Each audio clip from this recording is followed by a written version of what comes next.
I was driving back from a New Year's party. It was 2026.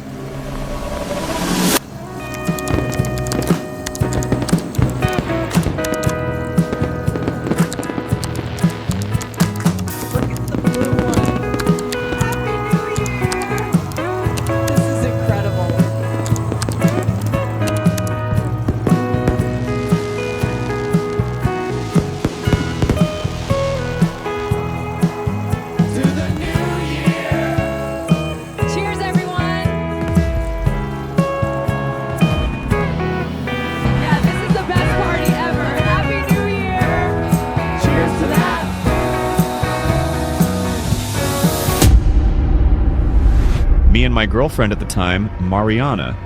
The party had been at a friend of hers on the other side of town.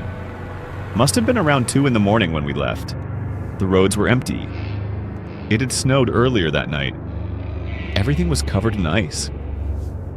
I remember being tired. Very tired. Mariana was dozing off in the passenger seat. I had the heat cranked all the way up and a rock playlist playing low just to keep myself awake.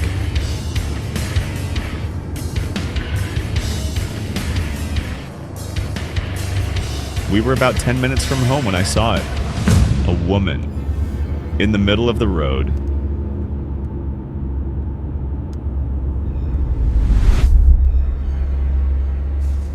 She wasn't crossing, she wasn't walking.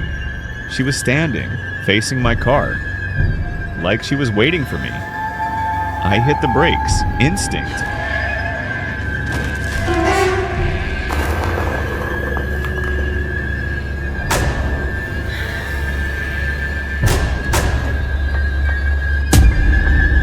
My brain couldn't process it fast enough, and that's when I saw what she was holding. A knife.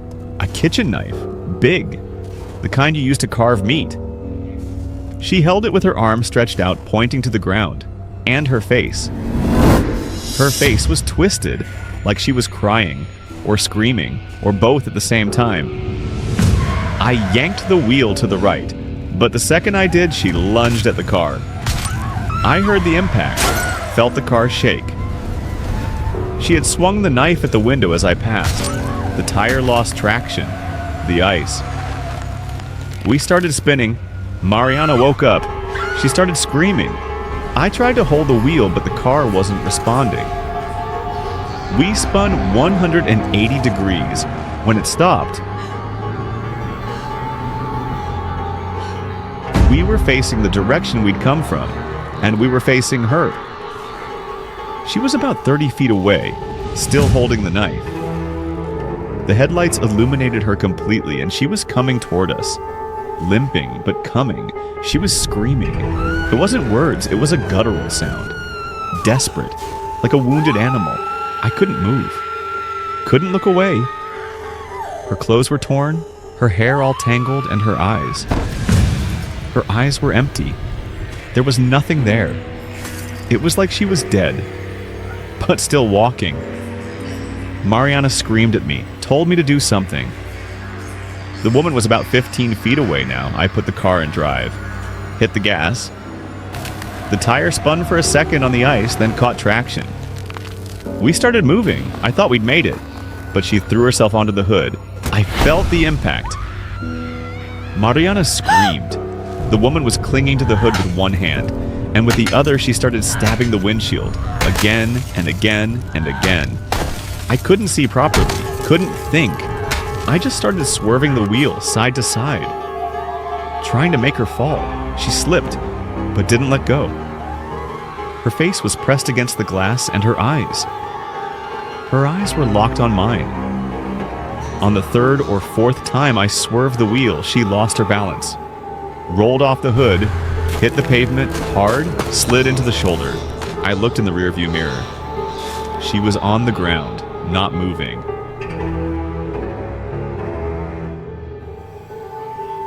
Part of me wanted to stop. I know that sounds crazy, but I thought maybe I'd killed her. That maybe she was just someone sick who needed help, and that I just killed this person. Mariana grabbed my arm, told me not to stop, said we had to leave, that it wasn't our problem, that we couldn't get involved.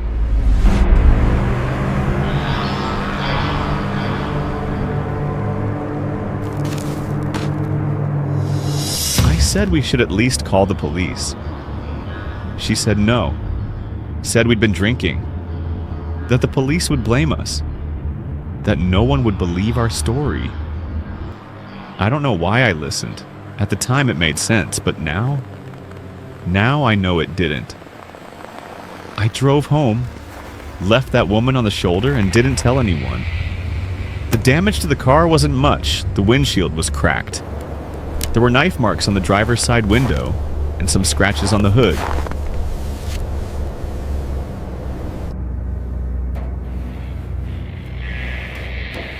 There was no blood. Not a drop of blood. I got it all fixed the next week, but the guilt stayed. I spent months checking the news, waiting to see something about a body found on that road, or a missing woman. But nothing ever came up. I don't know if that made me feel better or worse.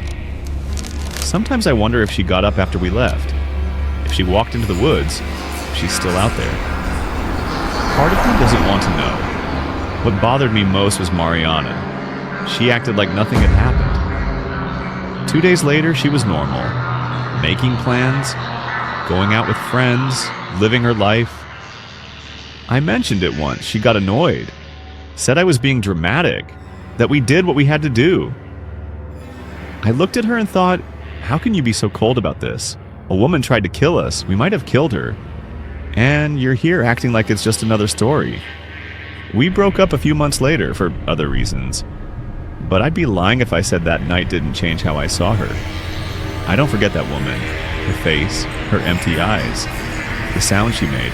Sometimes when I'm driving at night, I look at the road ahead. And for a second, I think I see someone standing there, waiting. But when I blink, there's no one.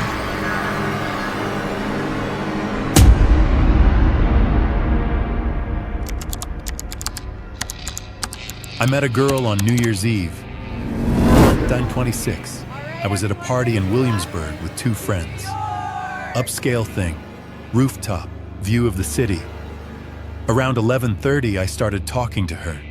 I can't believe we finally made it here. I know.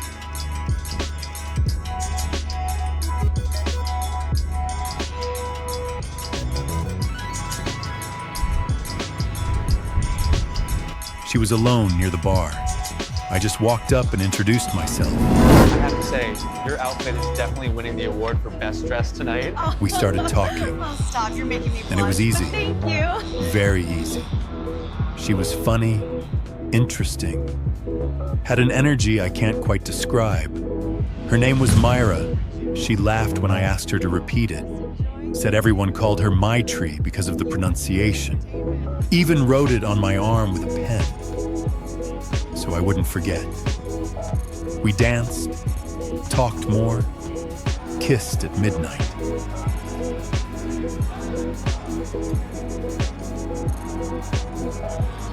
Around 12:30, she asked if I wanted to get out of there.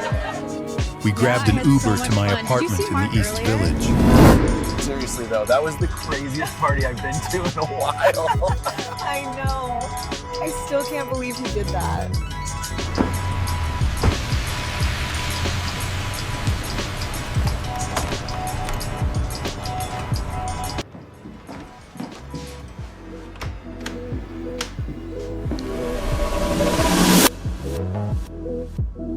I won't go into details, but it was a good night. I swear, it was the craziest Afterward, we thing I've talked seen for a all while. week in this city. I learned quite a bit about You her. must be She was from San exaggerating just a Diego. little bit. She was an artist, painter, used to do graffiti before switching to more traditional stuff. Remember that time we were at the bridge? We got Mia and Cosmo, the Persian and the Sphinx, when we were living in San Diego. Right. I was really into graffiti art back then. My birthday is in April. I remember all these details because they're going to matter. Her clothes smelled like the bar. I put them in the wash. Lent her one of my t-shirts to sleep in. Here, take this one. It should fit. Thanks. I really appreciate it. We fell asleep not long after. Must have been around 3, maybe 4 in the morning. When I woke up, she was gone.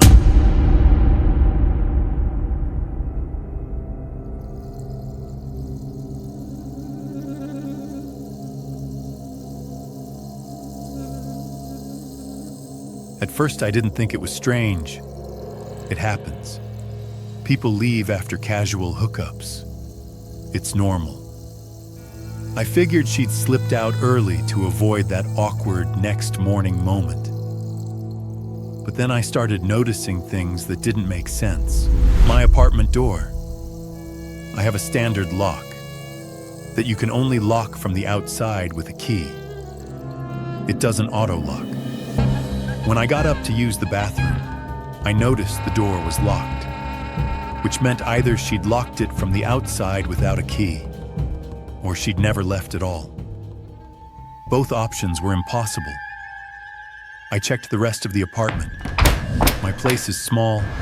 1 bedroom, 1 bathroom, living room, kitchen.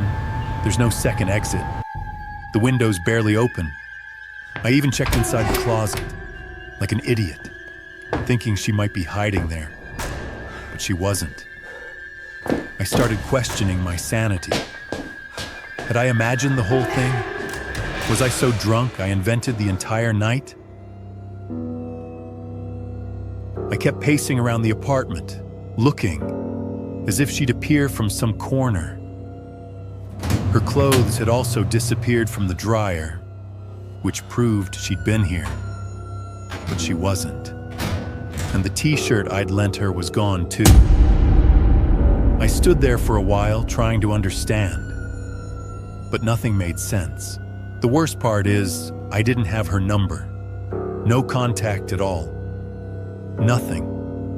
I spent the rest of the day trying to remember every Gray detail t-shirt, about her. sits on the gray couch. Everything I listed short blonde before. hair, 32. I kept repeating it East in my Village. head, because I knew I'd Diego, forget. painter, graffiti artist, domestic short-haired cats named Mia and Cosmo, birthday April 28th, best friend from Hildesheim, Germany, patent lawyer father. Later that day, I felt a strange urge to call my friend Garrett. He lives in Hong Kong. We studied together at Berkeley. Hello. We're still close. But it wasn't Hey, like I sorry had to call anything so early. Did I specific wake to you up? tell him. It was just an impulse. We caught up, talked about work, about New Year's, the normal stuff, but he seemed kind of down. I asked what happened. He sighed, said he'd met a girl the night before, that they hit it off, went back to his place, and she left in the morning without saying goodbye. No number, nothing. And he was bummed about it. The I exact laughed, same thing happened to said me. the exact same thing had happened to me. Exactly the same thing. But then it got weird. He told me her name, Mara, my tree. I need the description I right felt now. a What does he chill. look like? I asked him to Tall, describe short her, hair, wearing a gray and he jacket. started listing details. Okay, and the birthday, April Birthday 28th. on April 28th. San Diego. Painter. Used to do graffiti. I cut him off and asked if she had a cat named Mia. He went quiet, then said My yes. father is a patent lawyer. We spent the next Mine 15 too. minutes listing everything we could Hildesheim, remember Germany. about her.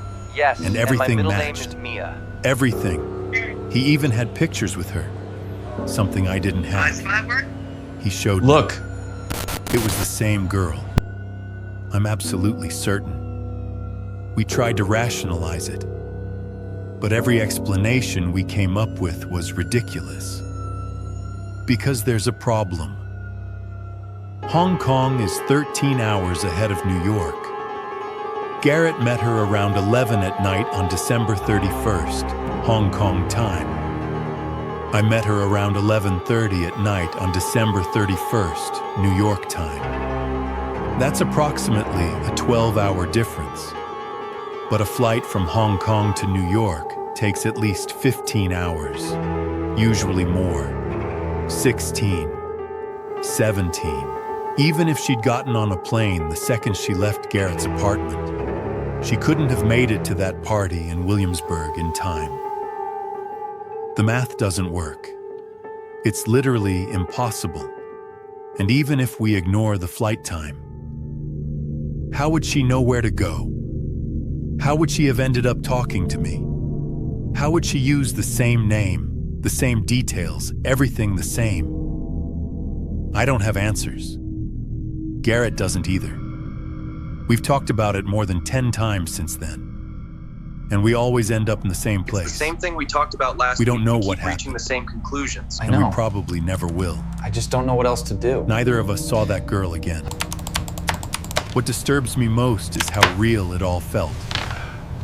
I know it wasn't a hallucination. I talked to her for hours. She slept in my bed.